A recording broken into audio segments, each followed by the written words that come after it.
Assalamualaikum and hello everyone. I am Amirah Syuhadah, Binti Faisal from DC5A. For my commentary video, I have chosen one famous movie entitled The Blind Side.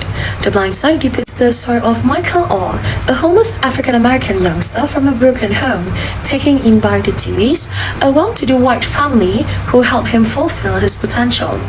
At the same time, Orr's presence in the Dewey's life leads them to some insightful self-discoveries of their own.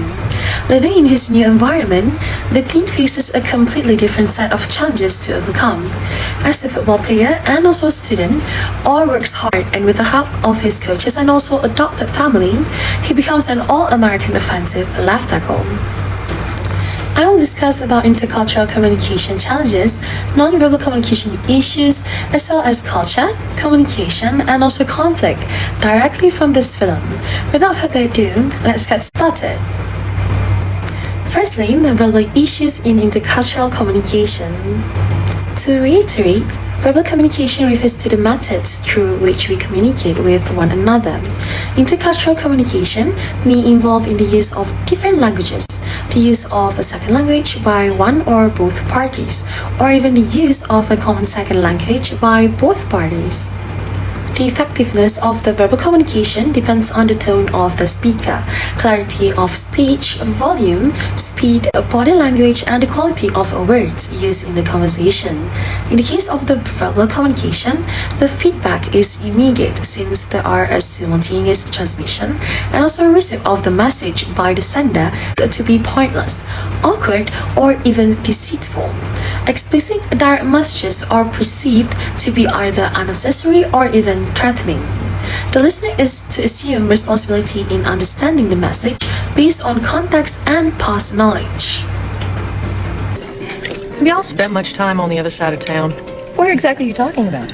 Alabama Street, Hurt Village. Hurt Village? That sounds like a threat. Not far off. I think it might hurt me to go there. Would hurt your reputation to go there. Well, actually, I'm from there, but didn't mind hard work, and look where I am now. Eating an $18 salad. And it's a little soggy, to be honest. Lynn, what is a sudden interest in the projects? Is this another one of your charities? Wait, project for the projects. Ooh, that's catchy.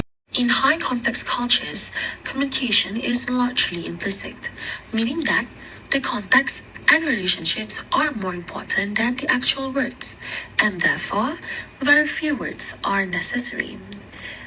We can see in the movie that Lee Ann Tui is appalled and disheartened by the prejudice expressed by her friend circle against her. Next, elaborated style. The elaborated style uses more words, phrases, or metaphors to express an idea than the understated style. It includes the use of rich and expressive language in everyday conversation. It may be described as descriptive, poetic, or too wordy depending on your view. Forward the light brigade. It's like the offense. Charge for the guns, he said. It's the end zone. Into the valley of death rode the 600. Forward the light brigade.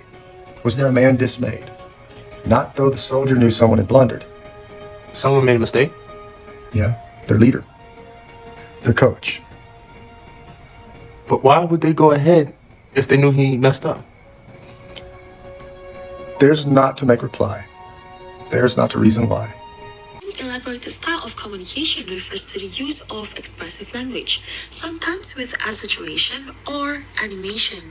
As we can see in the movie, the poem The Charge of the Light Brigade has an implicit meaning. Mr. Tui explained it to Michael in a descriptive way.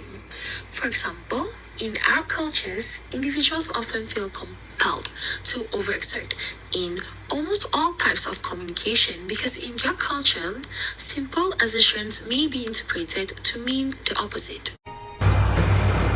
Non-verbal communication issues. Firstly, facial expression. The human face is extremely expressive, able to convey countless emotions without saying a word. And unlike some forms of non-verbal communication, facial expressions are universal. The facial expressions for happiness, sadness, anger, surprise, fear, and disgust are the same across culture. Take a look at the scene. It's mine? Yes, sir.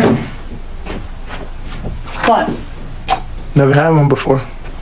What, a room to yourself? A bed.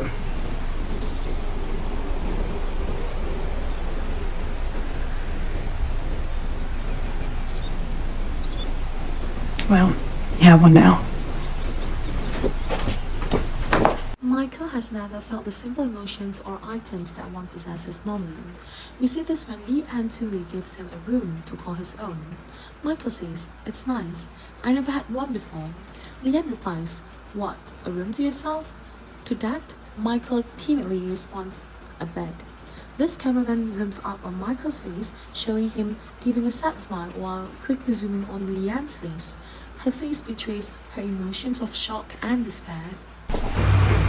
Next is personal touch. The original theory by Edward T. Hall, 1963, uses a Western perspective and identifies 5 zones around a person.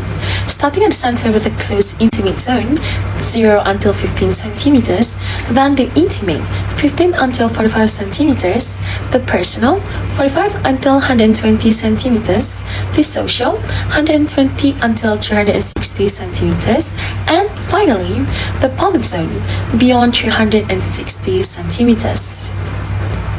From an Asian perspective, for example, would use very different distances for each zone, and it could be argued that this theory is actually partly does not make sense at all among Asians. Nevertheless, it is still the case that communications receiver feels differently at various distances to the sender, and aiming at making your receiver comfortable will always improve the communication. Wow.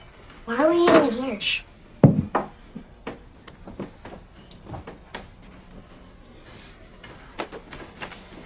Shall we say grace?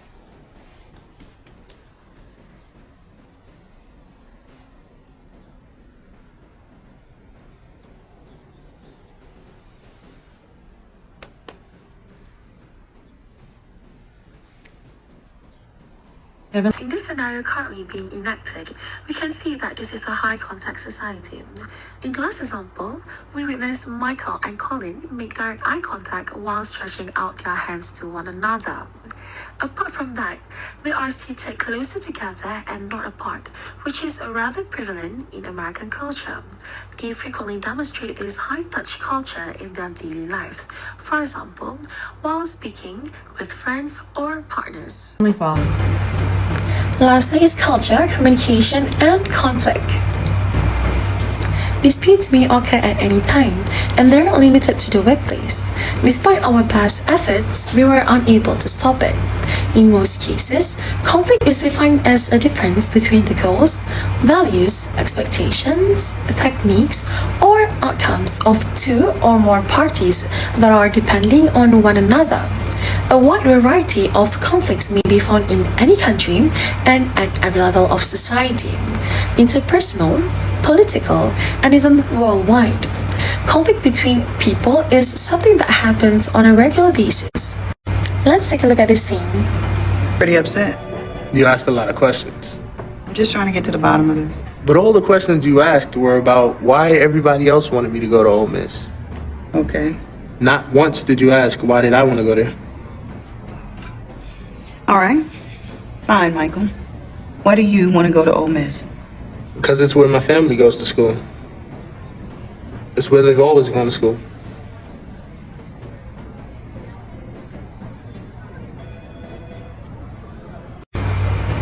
In this movie, it portrays conflict of interest, which is a situation in which people have incompatible preferences for a course of action or plan to pursue.